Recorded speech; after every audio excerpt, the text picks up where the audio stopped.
Hey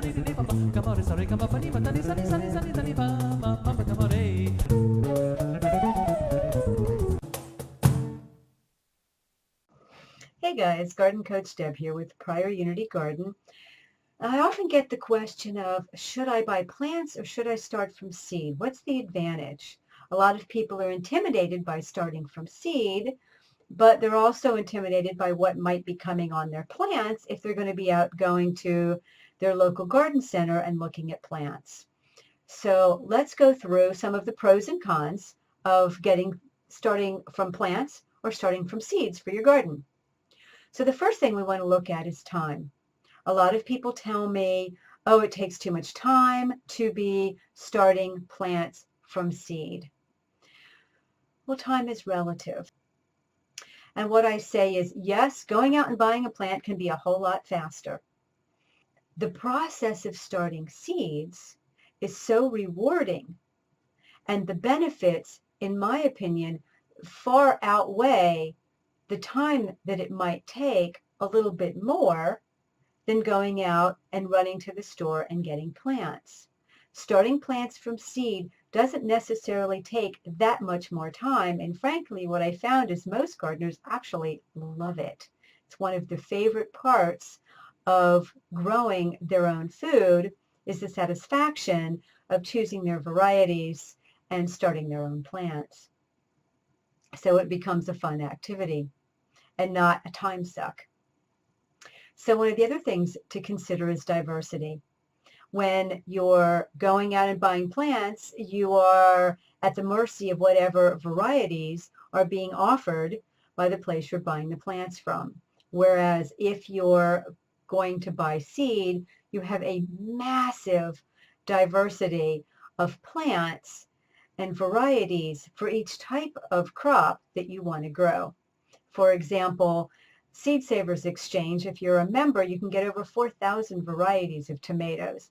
That's a lot. Probably don't have room for all of those, but it's a kind of a dramatic example as to how much more diversity you can get in starting from seed versus the maybe 5 or 10, maybe a dozen types of plants at the most that you might get from most garden centers. So then there's the question of toxicity. How have the plants been grown?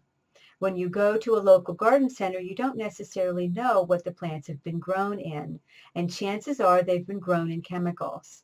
If we're looking at organic gardens and you're concerned about the chemical pesticides and fertilizers that might not only get into your body, but also into potentially honeybees or other critters on your property that you care about, ensuring that you have plants that have not been started with chemicals can be really important. You can get plants that are USDA organic certified, and you can also often find small local companies like Prior Unity Garden all over the country that may not be certified organic, but once you get to know them, you know that their practices are absolutely of the utmost and they're not using chemicals.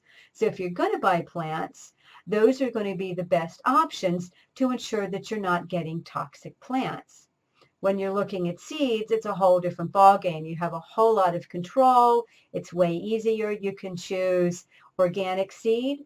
You can choose seed from a reputable company that may not be organic, but you definitely have way more control about the level of toxicity that what your little baby plants have been started in.